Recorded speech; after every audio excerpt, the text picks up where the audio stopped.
And now, live from Level 5 Productions on the island of Milleronia, it's The Larry Miller Show.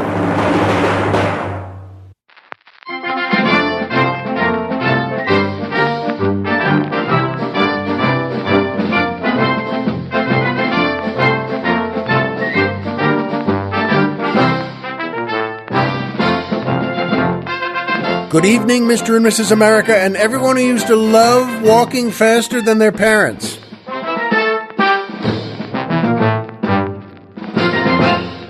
Hi, folks, and welcome back to the Larry Miller Show. I'm Larry Miller, but in a way, aren't we all? And boy, is it ever beautiful here on Milleronia today. I know, I've said before, I create the weather and I run the weather, and the weather doesn't do anything I don't want it to do. But it's still really important to say, thank you, weather. It's beautiful today. And it is, folks. Oh, boy. Milleronia, if I do say so myself, was a wonderful place to build. Well, Milleronia. And Colonel Jeff agrees. And so do our dogs. And, my wife and kids love it, too. It's a lovable place. And it makes you happy. Unless, of course, you do something wrong and have to be thrown in the volcano. One of our 3 volcanoes. I made those 2 and I run them too. But I don't throw you in the volcanoes. No, that's, of course, that's the job of Ollie Dungmeister Jr. But we have a wonderful time here. We love it very much. And, oh, boy, it's gorgeous today. And, that music makes me feel even better. It always does.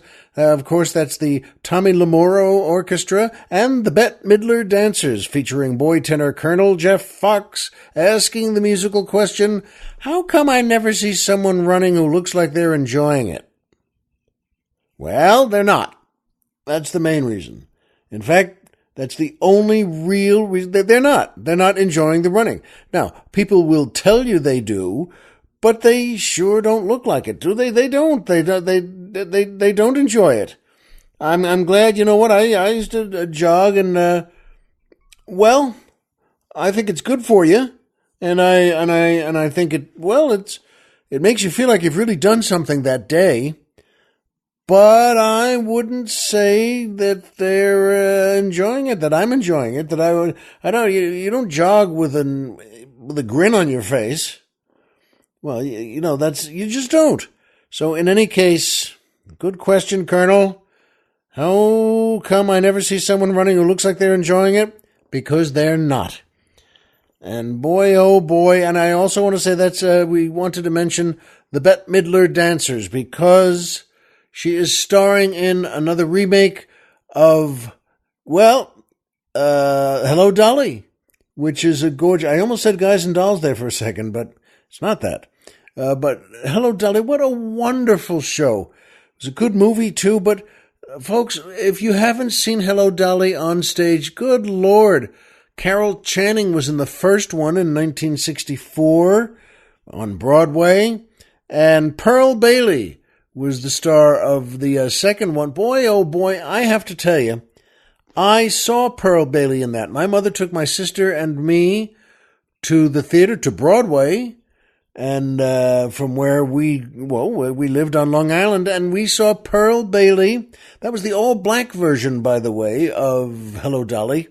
It's a great show, folks. I remember still some of the funny bits. What a wonderful stage captain. What a wonderful mistress of the stage there. Pearl Bailey ran everything. Could sing beautifully, move beautifully, was dramatic, was funny. Boy, oh boy. And now, the great Bette Midler. I just told Colonel beforehand, you know what? If they come out here, I'd love to see them on Broadway. But if Bette and that whole cast and her dancers and everything about that show, if they come out here, I'm going to take my wife and my kids, and we're going to go there too. And maybe a couple of extra Marines also. Boy, oh boy, she's just great. So I wanted to mention her right there before boy tenor Colonel Jeff. And you know what? And by Amazon and PayPal. That's right, it's just a great place. Amazon and PayPal. Boy, folks, you know what? Amazon's still one of the greatest companies on earth because they do 3 things no one else can do. no one else chooses to do. Number one, whatever you want, you can get it. They have everything. Plus, number two, they already have it. They don't even have to call for it. They don't have to order it. They don't have to find someone who does have it and wants to sell it. They have it. It's already sitting right there in their warehouse, and that's a mile long and a mile wide and a mile high and a mile deep. It's just, everything's a mile. And you know what, folks? Boy, oh boy, that Amazon. Go to Amazon, but wait, here's a better idea. And number three, in the things they do that no one else can do, they send us, as they're one of our sponsors, and we love that, and they send us a percentage of whatever it is you order. And that money goes in cash right into our steel box, where we save money for our next big fancy fried chicken dinner and 2 drinks beforehand in a different place. In any case, thank you, Amazon. Don't go there yourself. Let us take you. Sure, you could go there on anything electronic you have, but you know what you do? Go to our website, Larry Miller Podcast. Almost forgot it again. LarryMillerPodcast.com. Who's on the mountain? Tom Mix.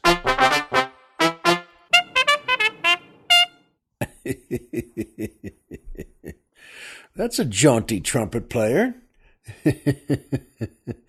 Colonel Jeff always finds a great button for that song. In any case, though, you know what? Do that. We'll take you there. Go to our website, and there's a banner that says Amazon on it. Click that banner and then go to sleep. Take a nap. Get down in your big lazy boy chair, and wherever we are, Colonel Jeff and I will get together. And wherever it is, and we'll get you to Amazon. Could be the middle of the night. We don't care. We'll get together and get you there. And also PayPal will do the same thing for you. You know what? PayPal, boy, folks, you know, you always feel like you're saving the world when you're working with PayPal.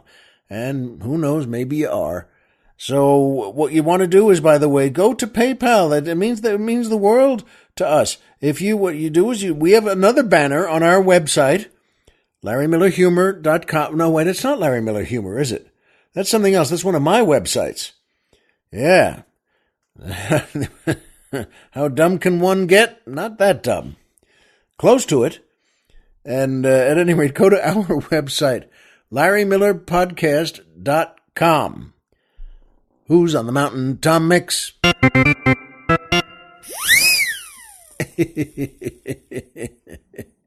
That's a good one, too. I don't know why. I just had an image with that one of, whoa, shoo, like that was one of those where on the old films they used to, that sound comes out of your butt.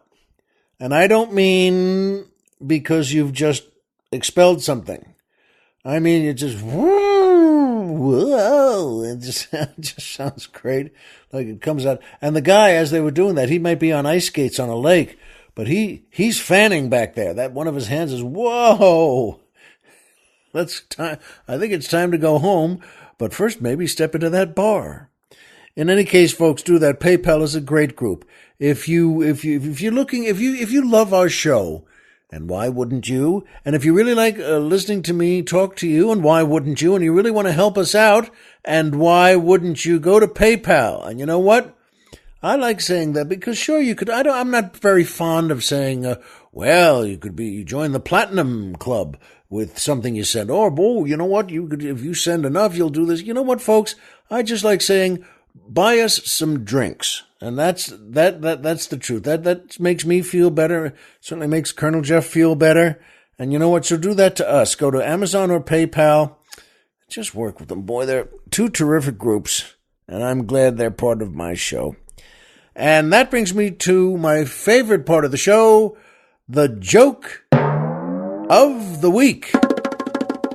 Well, yeah, I love this too. Yeah, the joke of the week. Nothing better than passing along a good joke to you. And if you like it, you tell your friends, your family, your loved ones, and, well, that keeps the world happier. And that's okay by me. And this is a good one. Fella walks into a bar and just orders 12 shots right off the bat. 12 shots of whiskey, and the bartender lines them up, and that fella says, well, here I go. And he takes one and bam, he knocks it back.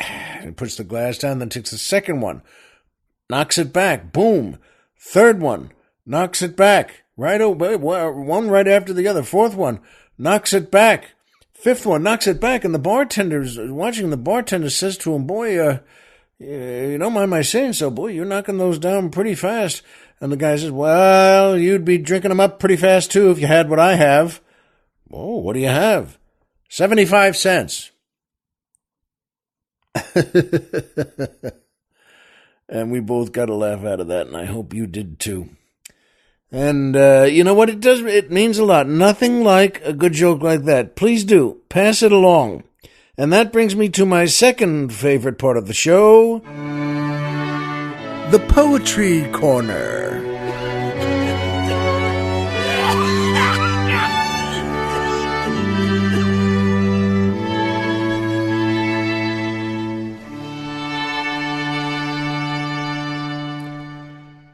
Boy, no better day than a nice string quartet like that. No better thing to put in any day.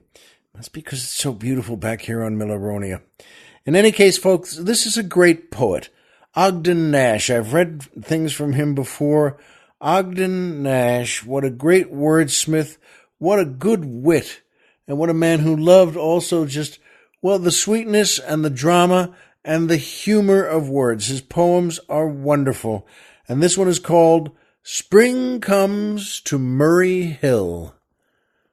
And Murray Hill, by the way, in case you don't know, is a neighborhood of New York, in Manhattan, on the east side, right on the river.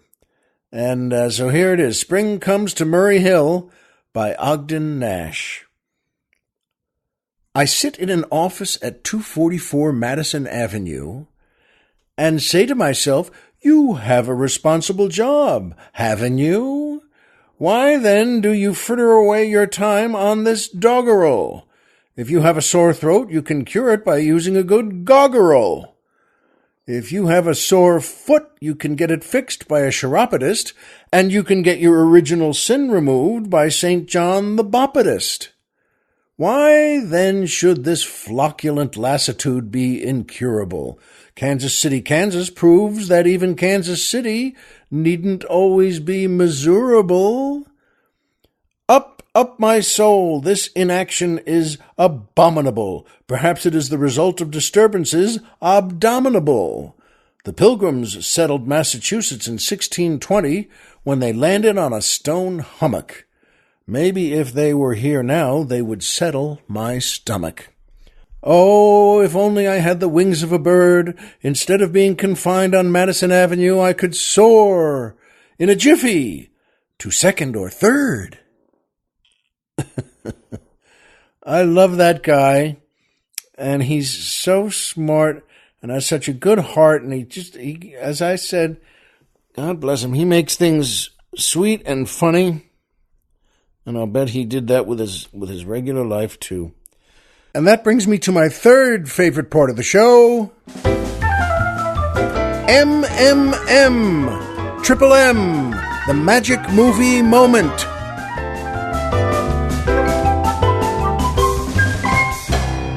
Still just a great theme song for that. It's a happy day here on Milleronia. In fact, that sounds like a good title for a movie we might make ourselves here. And boy, this is a great movie, though, to talk about today. From 1960, Spartacus, directed by Stanley Kubrick, starring Laurence Olivier, Kirk Douglas, Gene Simmons, Tony Curtis, Charles Lawton, Peter Ustinov, Woody Strode, John Ireland. Oh, what a cast. It goes on, by the way. Good Lord. And it's just a beautiful movie, folks. It's set in ancient Rome, and they have drama, and they have trouble, and they have love, and they have commitment, and they have rebellion. And boy, oh boy, well, Kirk Douglas is great in this, and so is Laurence Olivier, and Tony Curtis, and slaves who want to rebel and be, well, don't want to be slaves anymore, led by Kirk Douglas. And the magic movie moment today, there's so many in this movie, but the magic movie moment for me was the memory of when Laurence Olivier, who plays a big aristocrat in Rome, and he's as wealthy as you could be, and his family goes way back, and they have, he's a big military man also, and, in addition to being, I think he's a senator also, but he's everything. And he's hunting and fighting for Spartacus, for Kirk Douglas, and to not just break up the whole rebellion, but to break up Kirk Douglas. And, folks, there's a scene in it where Laurence Olivier, and boy, well, he's, as you must know, he's such a great actor, and he plays a guy, not a nice man at all, but he doesn't see any problem with the way he runs things, and he does whatever he wants, and he has captured Tony Curtis from the rebellion, and he's going to make Tony Curtis his houseboy, his servant. And if you can, you should wink when you say that. That means he wants Tony Curtis in any way you can think of that. And he says to him, Laurence Olivier says to him when Tony Curtis is new in his house, just in case you missed the point of it, he says to Tony Curtis, "Do you like shrimp or oysters?" Seems like an odd question, and Tony Curtis doesn't know what to say to that. Shrimp or oysters? And Laurence Olivier says to him, some people like shrimp, some like oysters. And Tony Curtis just looks at him, and Olivier says, "I like both." And number one, you can see in Olivier's face, he's such a great actor, he likes both. And he's going to do what he wants. And he's saying that to his new houseboy servant, Tony Curtis. And Tony Curtis has got to be thinking what we're thinking in the audience of just, oh, holy mackerel. Uh-oh, that's... Well, so there's no time or way to say, so you mean I should start liking both? Because that doesn't matter to a guy like Olivier in this movie. But boy, oh boy, folks, it's a great movie. It means so much. It goes up and down. It tells such a story.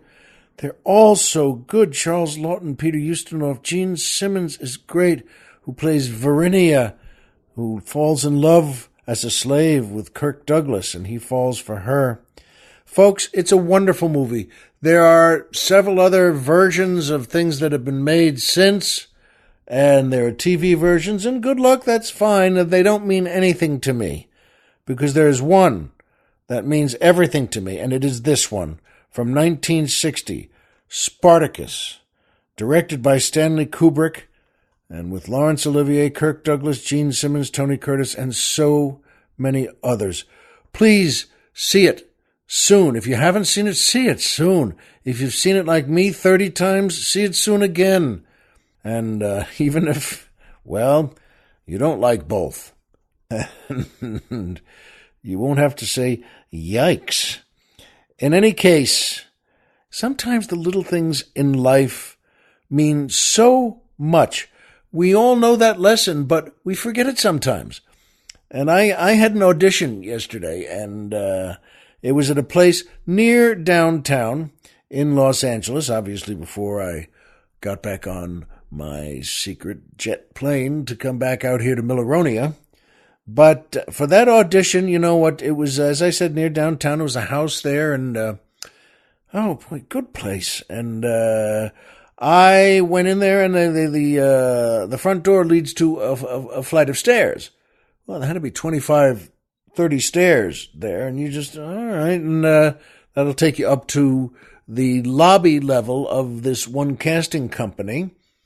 And so, all right, so my appointment was for 3:15. I got there at 3, and I had the script, and I had worked on it, and I wanted to be great, and I wanted this part a lot. And I started up those steps, and yeah, so you get, well, 25, 30 steps up there. You get up there, and you're, holy mackerel, all right, okay. And I sat down there, and in the little lobby area, and it's very nicely done, very well decorated, and, well, a classy place, actually. And, boy, folks, I'll tell you, and I knew a couple of the actors there and said hi, and there were 8 or 9 actors there for the same part I was going up for, and 8 or 9 kids who were up for other parts in this show, and that's fun. So that's a bunch of people, and I sat down and started. Well, the main thing is, folks, that I'll tell you what. You sit there for a while. I told you I got there at 3:00. My appointment was for 3:15. I signed in there on an electronic board, which I asked for help on, by the way, because I couldn't. I asked. There was a nice young woman there who was the receptionist, and I said, "Could you please do your good deed for the day and show me how to work this goofy thing here?" And it's not the first time she's heard that, so she came around and showed me how to do this and that, and she got me all registered and set up, and I sat down there. Folks, it was so hot in that lobby, and I mean Iraq hot. I mean, it was, next time they cast it, if they're going to make one of these in Iraq, well, that'll be fine because they know how to make it hot. But I'll tell you something. I sat there. We all did. We sat there. They were behind, which happens in casting. But I didn't get in until 4:30, 4:45, and, well, that happens. So you're there for an hour and a half or more in the heat. And I'm telling you, folks, I noticed something that, it's a nice part of town, too. There was a street called Gower, and there's a place called Gower Gulch, by the way, which is where a lot of writers from Hollywood days worked and had lunch, and that street, Gower, looks right up at the Hollywood sign. And I mean, it's 3 or 4 miles away, but it's right there, center in the hills, and you just look up and you think, boy, that's terrific. It reminds you of so much that's good about show business. That sign, that Hollywood sign, wow, it means the world. It does to me, and that's why so many tourists still love to go there. And in case you don't know, that's what C.B. DeMille saw when he first came to Hollywood. He was working, and this is 1914, and he was working, everything was done out of New York. All the executives and all the companies, little companies, were all in New York, Manhattan, or in New Jersey. And you know what? He was sent out to Arizona to direct and produce a film, a Western, with crooks and good guys and bad guys. And the weather was so bad. It was so stormy, and it was so rainy and windy, and they couldn't get a shot. He sent, after 2 weeks, a telegram back to all the bosses just to say, we haven't gotten a shot yet. It's so bad here. The weather is horrible. I'm not sure what we're going to do. If we can, I guess we can wait, or we'll get this thing, but I don't know how or where. And then he, part of the letter he sent back, the telegram, he said, now, here's an idea though. There's one of the crew told me that there's a place in Southern California, which is not too far from here, called Hollywoodland, which is, by the way, what that sign said, what those letters said originally, Hollywoodland, because it was put up by real estate people, and they had some houses they were looking to sell, and that was in a neighborhood they were calling Hollywoodland. And he wrote that back to his bosses, and they said, go ahead, go there. And he did. And he was the first one. That was the start of Hollywood. When C.B. DeMille got there, and he looked up in those hills, and he saw that sign that still said Hollywoodland. And he said, I think this is going to work out just fine. And it did. I was telling Colonel Jeff, that's why I still love when Hollywood was new. Oh, boy, not just in, then 1914, but through the 20s, and then into sound movies. If you've ever seen some of the old Laurel and Hardy movies, then they're wonderful. They're just great. But I love that right behind them, as they're trying to get a piano up some steps, and how well do you think that's going to go, by the way? What do you think's going to wind up with that? But just behind him, as they're moving this piano, you can see the hills, the Hollywood hills, that have nothing in them. There are no homes yet. Nothing. And you can see stakes in the ground setting out the streets before the streets were there. You can see little wooden stakes with little white pieces of cloth tied to them. And I love that. I love saying, how do you like that? That's Hollywood in 1931. And folks, it means a lot to me. So here I am at this audition, and there are, kids and adults, as I told you, but it made me smile because, it was a long wait and there was the heat, but I'm a big boy. I'm not a baby, so I can, sit there, and everyone else was like a sauna. But I mean, every time new kids got there, well, the kids would just come bounding up the stairs and big smiles, and just 25 or 30 steps didn't mean much to them in that heat. And but when kid actors were fine. Every time an adult actor opened the door down there, and you could just see straight down it, and he looked up, and he started trudging up those, the way just to get to the lobby. Well, you could just see the look on every actor's face was, I hate stairs. Why does it have to be stairs? Couldn't they have an escalator or an elevator, something? This is a nice house with nice decorations. But it made me smile to see every kid actor thrilled and running up those steps, and every adult actor thinking, oh, boy. But, that reminds you again. It reminds me that adults aren't like kids. That seems like an obvious thought, but they're not. I remember, and I was telling Colonel Jeff this before, walking with my parents on our trips to Washington, D.C. That was our big family trip. Oh, we made it 5 or 6 times. We lived on Long Island, and we would pile in the car, and my dad, as all dads, was the one in charge of putting all the luggage in the trunk, and he'd pack us in there, and we'd get in the car, my dad driving, and my mom sitting next to him in the front seat, and my sister and I sitting in the back seat, and we would drive down to Washington, D.C., and we loved it. I know it doesn't sound like such a fancy thing, but we liked it. It was a 4 or 5 hour drive, but it didn't seem that, it wasn't bad to us. We really liked it, and I was a seat bouncer. I could hold the back of my mother's seat and bounce on this. It was a Chevy, a 61 Chevy, and I would bounce on the seat there, and I was okay with my parents. I would bounce for 4 or 5 hours, and and we stopped always in Williamsburg and Jamestown in Virginia, which were colonial cities, and they made them to look that way also. And they put a lot of care and a lot of effort into that. They hired a lot of the students from William and Mary College right there, and they would dress as colonial settlers.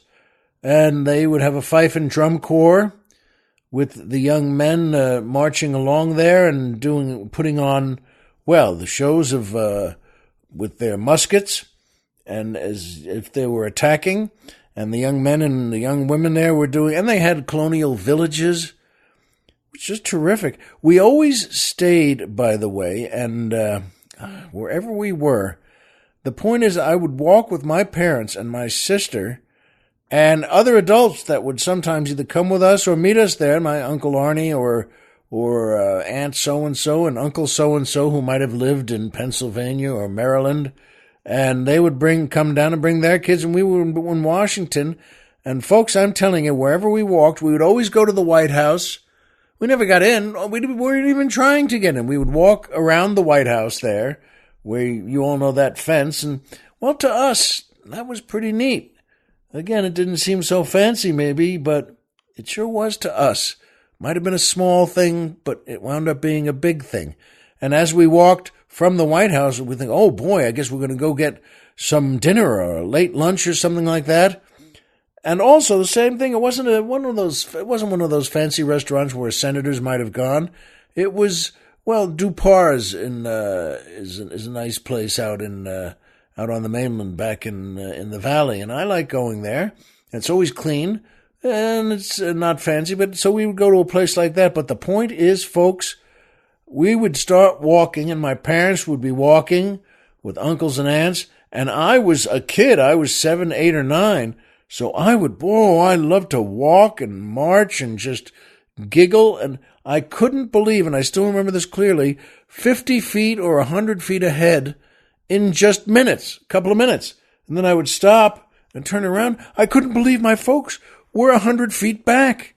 They weren't running like me. They weren't skipping and giggling like me. Well, I couldn't believe they wanted to live that way. And I couldn't believe it at the time. Even as a kid, I thought, how can they barely walk like that? Well, to them, it was a great adult time. To them, they could stroll. To them, they could stroll and chat. And I always remember wherever we went, we stayed at a Sheraton Hotel. And they're not a sponsor, I'm just saying that. We always stayed at Sheraton's. And they were pretty good places there, too. And I remember, by the way, we got into one on one of our Washington trips. And Washington, D.C. is not such a big place, but we found a Sheraton there. And, it was great. That was our trip down there, driving. That was a 5-hour drive. And so we got into that Sheraton, well, I guess about 6 or 7 at night. And it was still light out. And we were a bit tired. And my dad and mom and me and my sister had pulled all the stuff up, all the luggage, and got it into the rooms. It was so cool because we had 2 rooms connected by a door. Well, that was pretty fancy for us. That was 2 double beds in each room, and they were connected. We'd leave the door open and just have 2 rooms instead of the one we normally took with, we would just crowd into the 2 double beds in one room, like a regular hotel room. But boy, we had 2 rooms now, and we ordered something. We ordered some food. They still served something or other, and we didn't order anything heavy, just a couple of Cokes and a couple of baskets of fruit or something, and maybe a couple of burgers, then they just didn't come. They didn't get there. They didn't come to the room. They 45 minutes and didn't get there. And my dad called back down there and said, we ordered the food. Could you please send it up? It's been about 45 minutes. And I said, oh yes, sir. Sorry for the delay. And the same thing. Nothing came. Nothing came to the room. And what is this? Is this a practical joke room or something? And I was starting to get tired. By now it's 8:30 or so. And so my parents they just put me on one of the double beds in the room my sister and I were going to share. And they took the bedspread down off of it, and they pulled down the sheets and the blanket and then puffed up the pillows, which was great. And they said, go ahead, you relax until I washed up and brushed my teeth and, put some pajamas on. And I went out cold, and boy, oh boy, that was pretty good. And then, once again, the food didn't come, so I was out cold asleep. And so now finally, my parents just, looked outside the rooms, and someone had hung the Do Not Disturb sign on the door. Our door. My door. I had done that. That's a kid's thing to do. A 9-year-old boy. That sounds like a great idea. Hey, you know what? I'll put the Do Not Disturb thing on the doorknob. And that's why the food wasn't coming. Because in those days, you know what? The Sheraton people were really trained well, and they wanted it to be a nice place for families and an elegant place. And every time they came up with the food, they saw the Do Not Disturb sign and just went, oops, and turned back around and took it back down. And my parents told me they looked at me sleeping. I was out cold with a smile. I was dreaming about Ann Margaret or something. And, and they said they looked at me and then looked at each other, and they were really tempted to just walk over and wake me up. Just, shake me. Hey, Larry. What? And then, then do it then. Why did you put the do not disturb sign, but they realized they were good parents, God bless them. They were good folks, and they realized there's nothing to do to that. There's no lesson learned from that, so they just, well, all right, so just let me sleep. And then the food came up. My dad called again and said, if you please bring it up now, then we don't have any signs or any billboards up there. So they did, and my sister and my parents had their dinner on a little table in my parents' side of things, just through the center door there. And, well, I was still dreaming about me and Ann Margaret and Viva Las Vegas, I guess. But you know what, folks? Those are great memories, little things like that. The colonial villages in Williamsburg and Jamestown, whew, gee, they were wonderful, seeing the guys march. I wanted to go to William and Mary College for a long time, just because we went to Williamsburg and Jamestown 5, 6, 7 times. That was our family trip. And I did a lot of... we stayed at a Sheraton, too, when we took my sister up to Syracuse University, where she went to college. And when we took her up for the first time, for her freshman year, my parents and I were staying at a Sheraton right off the freeway there. My parents and I got her in her new dorm with all her luggage that we took off that Plymouth station wagon. And, boy, I remember, by the way, there was a little TV tray outside the dorm with some coffee cups and a pot of coffee on it, and I thought, gee, that was nice of them. And well, I was a little tired and a little sweaty after lugging all that luggage up and down, and I wanted there was a big cup of a styrofoam cup of milk, and I said, no, that's the one I want. I need to slake my thirst here, and I did. Boy, I tipped that back and started glugging it and that's when I realized, by the way, it wasn't milk, it was cream.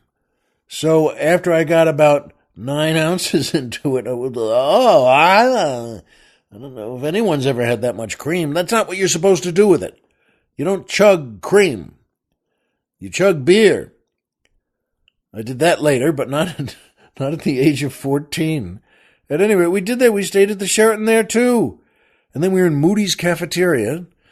Every day, every meal, which is right near the Sheraton, just a block away. And I thought a cafeteria was the greatest place in the world. This is one of those places you take the tray, and you know them, and you start moving down the line there, and you order whatever you want, and they had signs up, and then one of the signs said ham and eggs. And I had never had ham before. And we grew up in a kosher home. And I said to my parents, hey, could I get some ham and eggs? And they looked at each other and said, sure, go ahead. And I did. I got ham and eggs, which are eggs sunny side up, and a piece of ham. And it wasn't a giant, thick ham steak. It was just a couple of pieces of ham. And I remember my parents saying to me, so I ate part of it, and then I ate the eggs, and I ate the toast, and they said, well, what'd you think of that ham? And I said, I didn't think too much of it. It was just kind of a little weird. It wasn't, I'd rather just have some bologna or something. And I remember they said, you're exactly right. That's the point of the whole operation. And, oh, boy. I remember that when we took my sister there, they still, in those days, this is the fall of 1968, and they still, on that campus, they gave all the freshmen a cap that said, well, SU for Syracuse University, and only the freshmen wore those because they still had a tradition that you wear that all the time, and wherever you walk on the campus, one of the upperclassmen or classwomen could and would say to you, tippet frosh, and that was one of the traditions, and you'd pick the cap up, and out of, well, I guess respect or something or other, but freshmen had to do that. And I borrowed my sister's. I thought that was the greatest thing in the world. I didn't think that was they were putting them down or anything. I thought, oh, wow. So my sister said I could wear the hat anytime I wanted. So I did. I'd wear it as we walked around the campus. And they all said to me, tip it, Frosh. And I did. I'm sure I had a bigger grin on my face than anyone else they said that to. But you know what, folks? Again, small memories become great memories. The car rides to Washington from Long Island were fun. Long, but fun. Windows open, no air conditioning. We didn't have that. Those were still the no air conditioning days, or they were for us, of 1960 to 1962, 64, 66, things like that. And Dad was driving, Mom next to him, me and my sister in the back. We only had 2 games. We had 2 games for those trips. Playing license plate with every other car. I don't know if you ever did that. Looking for out-of-state families. That was pretty neat. You're driving down from New York State, from Long Island, to Washington, D.C. Well, it was pretty neat to see, hey, look, Ohio. And, wow, that's a family from Ohio or Indiana or whatever it would be. Texas, look, that's a Texas plate. Boy, oh boy, those were terrific. And those were games, so you'd add up a score. You know, if you're looking for, Mom would say, okay, let's all try Missouri. Let's try that. And you'd look for those. The only other game was trying to dodge my father's lit Chesterfields as they came back in the car window at 1,000 miles an hour after he flicked them out. And he didn't know they came back in. And my mom didn't know, but they'd catch that air out there and just, whoosh, they'd whip back in at me. I said whoever was in the back seat. And I remember they'd come back and they were still lit. So you're back there, well, trying to dodge them, but ow! And then they didn't know, and it was still something you laughed at. It wasn't, all right, so the little lit cigarette butt, Chesterfields, would hit you in the face. You know what, folks? These were very meaningful times. And that's still the best part of it, that small things became not only big things, but things you never forget. And God bless them. I love my parents still. I miss them. But boy, oh boy, Mom and Dad sure knew how to plan a good trip and a good drive down the East Coast. I hope you have memories like that too, because you and I know the same things. We know that Homer is Homer and Pluto is a planet. So remember, folks, as always, if you walked out of bed today and had a job to go to and a home to come back to and someone there who cares about you, folks, the game's over and you've won. And that's the truest thing I know. Still is, car trip or not. Be well, and we'll see you here next time.